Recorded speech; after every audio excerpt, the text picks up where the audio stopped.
Hello everyone, so this is the second and last lecture on fluid animation. I remind that the last time we saw the stable fluid approach, and in this video we will see quickly some procedural model of fluid surface, the use of level sets, the method which is called pick and flip, and finally in more details the SPH method for smooth particle hydrodynamics, which corresponds to your last lab class exercise. So let us start with the procedural models. Fluid simulations are often costly to compute and they require either a grid or lots of particles. Therefore, they are hard to scale to real-time applications or to large-scale models such as ocean appearance. For this, there is actually some procedural models able to mimic the appearance of fluid surfaces in specific conditions. Usually for ocean-like surfaces, these approaches are based on the shallow water equation that models the behavior of fluid surface when the depth of the fluid is neglected or supposing that it's infinitely deep. One of the most common approaches is the Gerstner model. We can show that a solution of the shallow water equation is a trochoid trajectory. It means that if we track a particle on the fluid surface, its trajectory follows a circle or an ellipsoid. For the water surface, it's not only moving up and down, but it's also compressing and extending in some direction, which results in the creation of a propagating wave. Of course, in real ocean, you don't have only one single frequency of oscillation, but a sum of multiple frequencies. And the Gerstner model is based on the sum of all these frequencies, omega I, of particles that follow circular trajectory in the direction of the wave propagation, Ki. Specific frequencies can be used to model different types of ocean waves, and we can also relate the frequency of the oscillation omega to the speed of the wave using the dispersion relation. When the fluid is only under gravity, and for small waves, we have omega I squared is equals to J times Ki, meaning that the high-speed waves are also associated to high-frequency oscillations. And this type of approach is very efficient to compute and can be used to model very large surfaces and is possibly very convincing when the animation is seen from far away. Then if we go back to the simulation, we saw with stable fluids that we can have a simulation of a block of fluid, but we don't really simulate or have access to the surface separating the fluid from the air. And in particular, this type of boundary surfaces are not very well handled by Eulerian methods that are based on fixed grid structures. So one way to handle such boundary surface is the use of the so-called level set approach, which consists in tracking the boundary surface as the zero set of an implicit surface. So the idea is to encode the volume of a fluid as an implicit surface, phi. Then we can compute a velocity field and deform the implicit surface in advecting it along the velocity field. So the equation of the advection is the derivative of phi with respect to t plus u dot nabla phi is equals to 0. So this was a relation we already saw when deforming an implicit surface along a vector field u. So this approach was proposed in the early years of 2000 and was one of the first to really allow to generate high-quality surface of fluids, but the method is computationally expensive.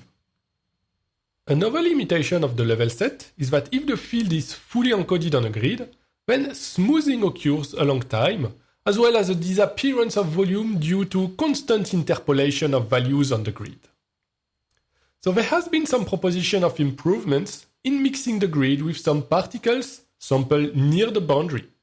This particle can be advected along the velocity field u without requiring the loss of precision associated to a fixed grid, and these particles are carrying with them the value of the field, and are used to correct the global field after the advection step, thanks to their value. And this correction allows typically to have a better preservation of sharp angles on the surface. Then a slightly more recent approach are the one called pick and flip. They are relying on a mix between particles and grid. and they are widely used in current fluid simulation software such as Houdini.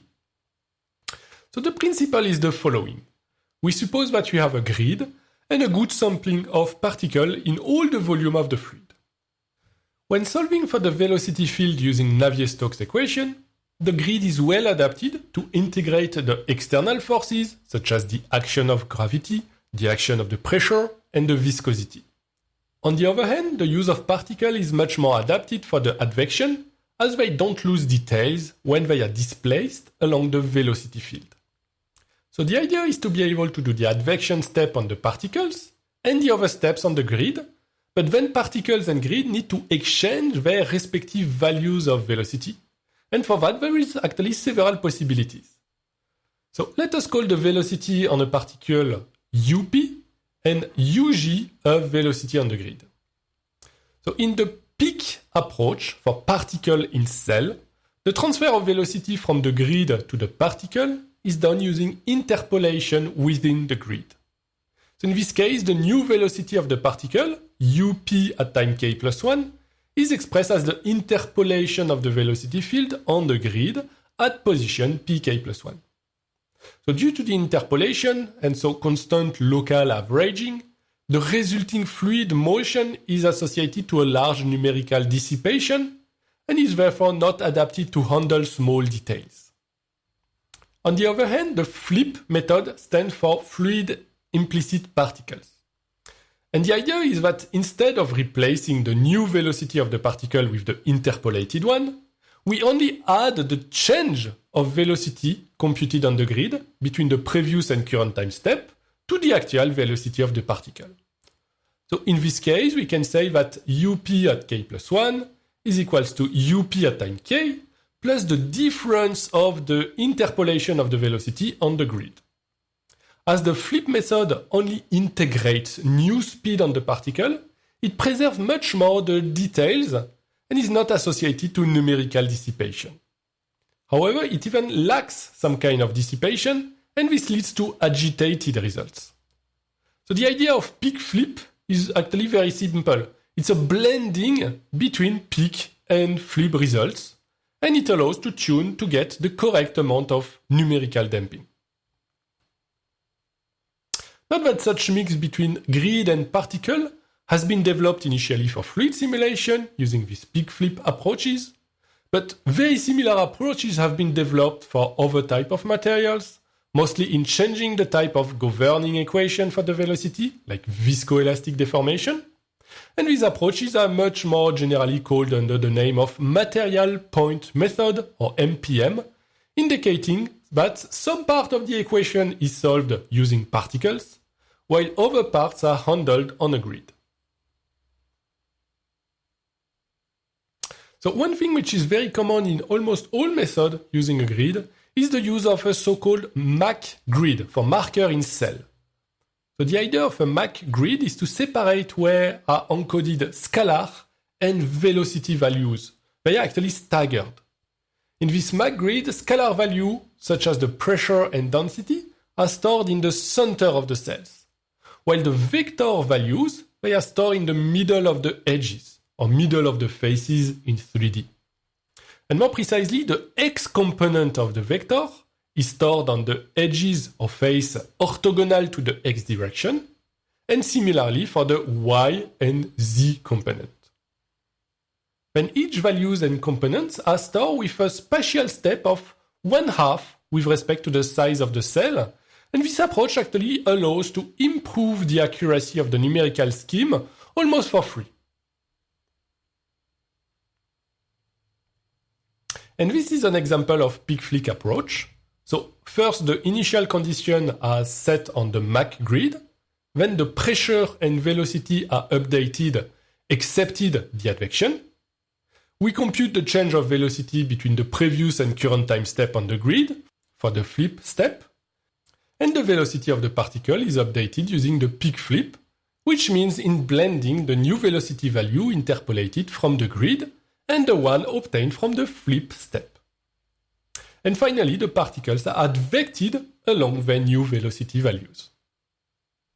So this peak FLIP approach is not the most straightforward to set up, as it needs both a well-defined discretized domain of fluid, set up with the Mach grid, and the particles. But it's the method that gives currently the most accurate results when simulating fluids. And now we are going to see the last method, which is the SPH. So SPH stands for Smooth Particle Hydrodynamics. It's a pure Lagrangian or particle-based approach, and it doesn't need the use of a grid. So the idea is to sample the volume of fluid with particles. Then we build a continuous field evaluation from local averaging around neighboring particles. And for that we use local weighting kernels that we call W. And finally, we express the derivatives related to the Navier-Stokes equation on this continuous field. So the advantage of using a purely Lagrangian approach, using only particle, is that it can be adapted to any type of other models that can be expressed with particles, like a relation with rigid bodies, for instance. Also, the method is easy to scale to a larger volume. We just need to add more particles, and it doesn't need a memory-intensive 3D grid storage. Interestingly, we can note that the initial proposition of the use of SPH method was not for graphics application, but it was in the field of astronomy in 1977. So let's see how to build a continuous field from an arbitrary set of particles. And then we can consider an arbitrary field A, defined at any position P. Then we can rewrite as a definition of the convolution and the Dirac distribution that A of P is the convolution of the function A with a Dirac delta. Or in other words, that A of P is equal to the integral over the entire domain of A of Q times delta of P minus Q dq. Of course, I haven't done anything in giving this definition, but let's see how we can modify and approximate it so that we can use this relation in a discrete case. So first, let us consider an approximation of the Dirac distribution as a smooth kernel function omega h with integral of omega h of p dp is equals to 1. Then we can say that A at position P is approximately equals to the integral over the domain omega of A of Q times WH of P minus Q dq. So in other words, this is a low-pass filter or a local averaging applied to A. But we still have a continuous integral to evaluate. So the second approximation is now to suppose that we only have a finite set of discrete position Pj. Then we can convert the continuous integral into a finite sum, and A at position P is equals to the sum over all the particle j of A at position Pj times WH of P minus Pj times Vj, where this time Vj is a small volume associated to the neighboring space around Pj. So this relation allows us to build a continuous field that we can query at any position in space and which is defined by a set of particles. So now we can look at the Navier-Stokes application. If we take the Lagrangian representation of the Navier-Stokes equation, expressed on a particle of total mass mi, we have the mass times the derivative of the velocity is equals to the weight component, m times j, plus the pressure force, minus m divided by the density times the gradient of the pressure, plus the viscosity force, which is m times nu times the Laplacian of the velocity. So our objective is now to express the density ρi, the gradient of the pressure, and the Laplacian of the velocity using the SPH formulation. And then, once we have that, we can integrate the velocity in saying that Vi at time k plus 1 is equals to Vi at time k plus delta t times the force of the weight, the force of the pressure, the force of the viscosity divided by the mass. So let's look at the generic SPH representation. we saw that an arbitrary field A at position pi can be expressed as A of pi is equals to the sum of all the particles j of A of pj times WH of pi minus pj Vj. So now if we have a particle of fluid of total mass mi in the volume Vi, we have rho I times Vi is equals to the mass mi, where rho I is the density. So we can replace the volume Vi by the total mass mi divided by the local density rho I. And secondly, we are going to use the kernel function that are function of the distance between pi and pj. So usually we can write w as a function of the norm between pi and pj. And as a result, we have the generic representation of a field as A at position pi is equals to the sum of the particle j of A at position pj times the mass mj divided by the density rho j times the kernel WH of the norm of pi minus pj. And now we can look at how we can apply this formulation for the density, the pressure force, and the viscosity force. And we can start with the density rho I. So if we replace in the generic formulation A of P by rho, then we have a simplification in the summation, and we end up with the density at position pi given as the sum over the surrounding particle j of the mass mj times the kernel evaluated at the distance between pi and pj. So for this kernel, we can use a smooth function with local support for d, which is less than h, where d is the distance between pi and pj.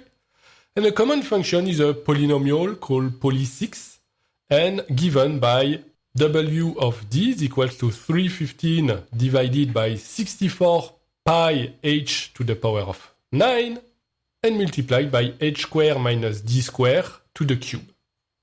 So the integral of this polynomial over the entire volume is actually 1, and it has only a local influence for d, which is less than h.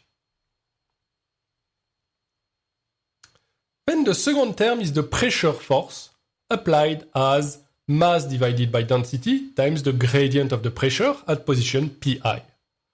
So in this case, we would like to have a symmetric gradient, such that the influence of the pressure on the particle A with respect to J is the same than the one over J with respect to A.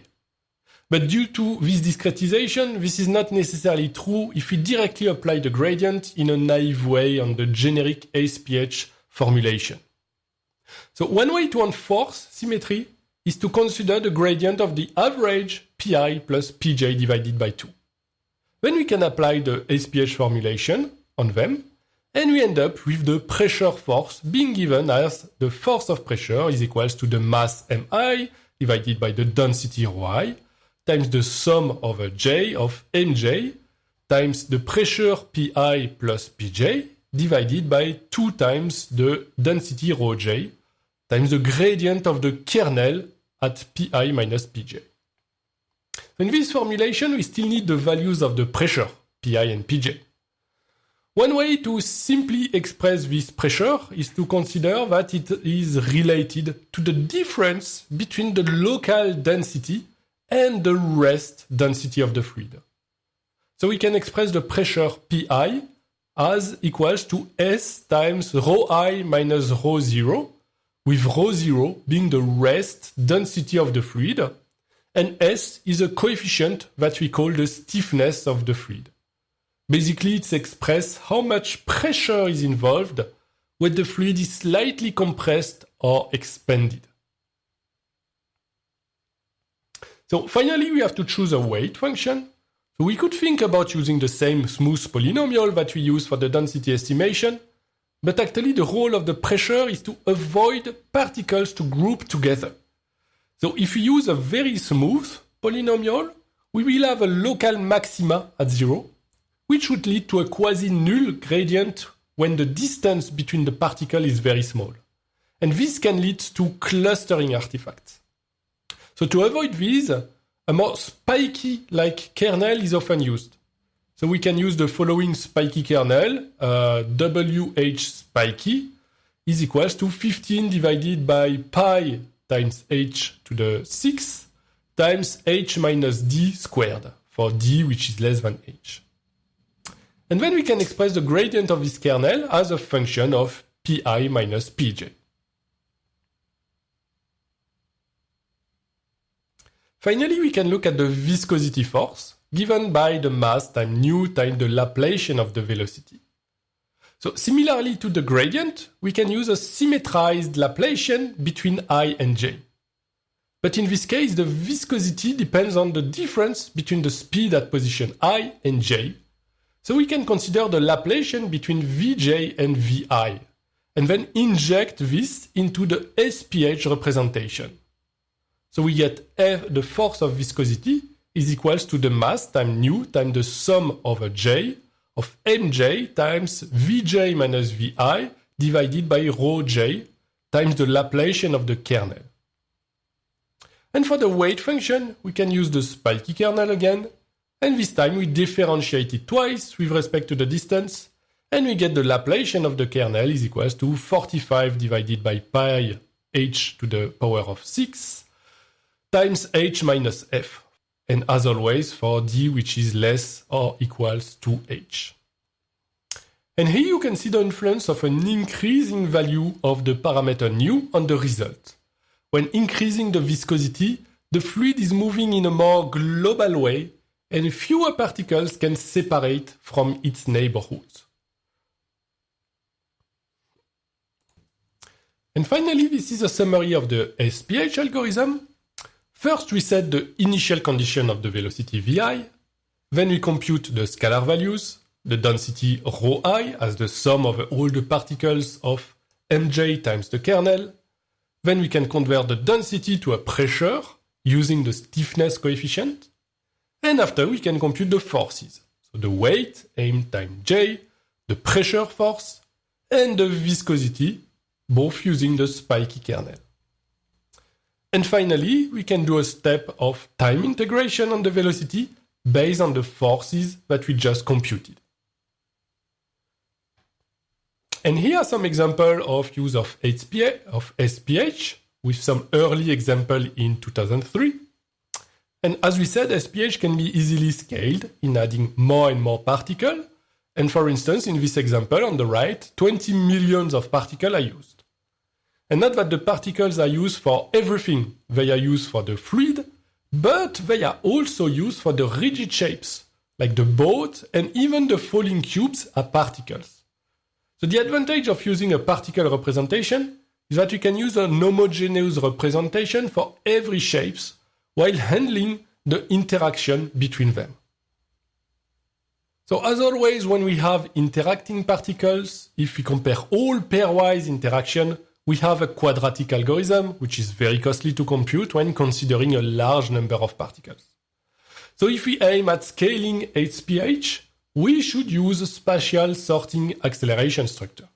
So this can be simply the use of a uniform grid, which is simple to set up and efficient. Otherwise, an even simpler structure are the Verlet list that pre-stores the neighborhoods of each particle in a list and update on a few iterations, which is working well if the velocity is slow enough.